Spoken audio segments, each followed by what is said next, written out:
बात सुने हर कोई, दिल के दर्द को जाने कौन। आवाज़ों के बाजारों में खामोशी पहचाने कौन। मुँह की बात सुने हर कोई। जी हाँ, मैंने कई जगहों पर देखा है कि अगर आप अपनी बात एक्सप्रेस नहीं कर पाते हो या किसी को बता नहीं पाते हो तो इसका खामियाजा आप ही को भुगतना पड़ता है। कहते हैं ना कि कष्ट देने वाला या गलत करने वाले से ज़्यादा बुरा व्यक्ति वो होता है जो कष्ट को सह रहा होता है, गलत को सह रहा होता है, उसके प्रति आवाज़ नहीं उठाता।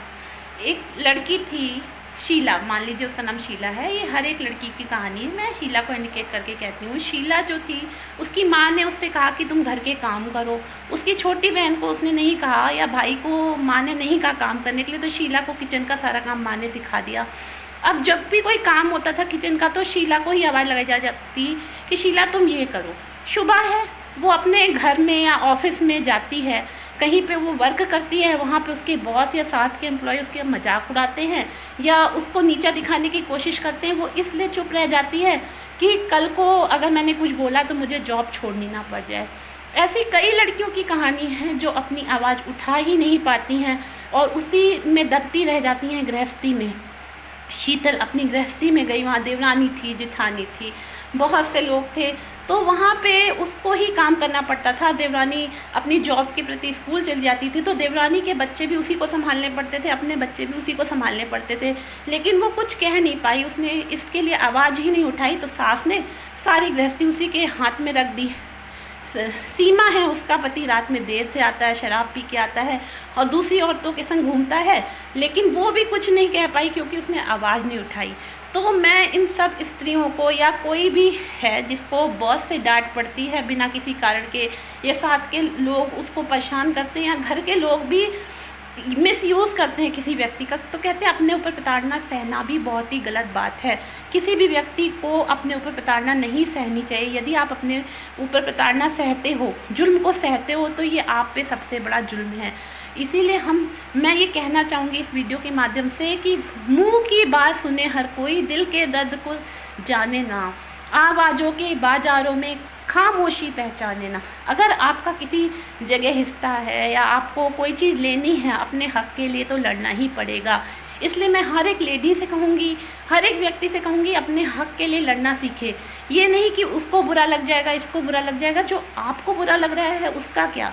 इसलिए अपने जीवन को अच्छे तरह से जीने के लिए और अपने जीवन से दुख परेशानियाँ निकालने के लिए अंदर तक घुटने से अच्छा है कि आप आवाज़ उठाना सीखें, आप बोलना सीखें। क्या होगा, ज़्यादा से ज़्यादा आप व्यक्ति खो दोगे, नौकरी खो दोगे, लेकिन कहीं बेइज्जती और जलील होकर के रहने से अच्छा है कि आप अपनी आवाज़ उठाइए। जब तक आप अपने आप को एक्सप्रेस नहीं करोगे। मैं शुरू से चलती हूँ, जिस लड़की को घर में सिर्फ माँ ने काम करने के लिए कहा, वो अगर कह देती नहीं माँ तुम भाई से भी काम करने के लिए कहो, बहन से भी काम करने के लिए कहो, तो सिर्फ वो अकेले काम ना करती, पूरा घर फैमिली मिल के काम करता। इसी तरह जिस लड़की के ससुराल में उसको जिठानी देवरानी सबके बच्चे पालने के लिए दे दिए, वो सारा दिन किचन में खड़ी रहती, अगर वो आवाज़ उठाती तो दिन का खाना वो बनाती, रात का देवरानी या जिठानी बनाती, उसके ऊपर ज़्यादा रिस्पॉन्सिबिलिटीज़ नहीं आती। आप फालतू में पिसोगे, जितनी रिस्पॉन्सिबिलिटी लोगे आपको कोई भी उसका खामियाजा ही भुगतना पड़ेगा, उसका कोई भी बेनिफिट नहीं आपको मिलेगा, कोई क्रेडिट नहीं मिलेगा। कहते हैं कि जो कान में भरा हुआ जहर होता है ना, उसका तो इलाज है। पेट में डाला हुआ जहर, किसी चीज़ में डाला हुआ जहर, उसका तो इलाज है। कान में भरे हुए जहर का कोई इलाज नहीं। आप अपनी बात को एक्सप्रेस नहीं करते पाते हो और दूसरे लोग आपके ऊपर हावी होते जाते हैं। इसीलिए मैं कहती हूँ, मुँह की बात सुने हर कोई, दिल के दर्द को जाने ना। आवाज़ों के बाजारों में खामोशी पहचाने ना। मैं कहना चाहूँगी, अगर शीला ने, गीता ने और शीतल ने, जो भी ये लड़कियाँ, उन्होंने आवाज़ उठाई होती तो आज वो अपने ससुरालों में प्रताड़ित ना हो रही होती। इसलिए मैं कहूँगी, जहाँ भी आपके संग गलत हो रहा है, आप जो तरीके से आवाज़ उठाइए, स्ट्रॉन्ग बनिए। ये नहीं कि आप सहते जा रहे हो कि कल को मेरा क्या होगा, बच्चों का क्या होगा। आपका पति शराब पी के आ रहा है, आपको मार रहा है, आप आवाज़ ही नहीं उठा रहे हो। जिस दिन आपको पहला थप्पड़ पड़ा या आपके पति ने आपको मारने की कोशिश की, आपके संग बदतमीजी की, उसी दिन आवाज़ उठा लेनी चाहिए।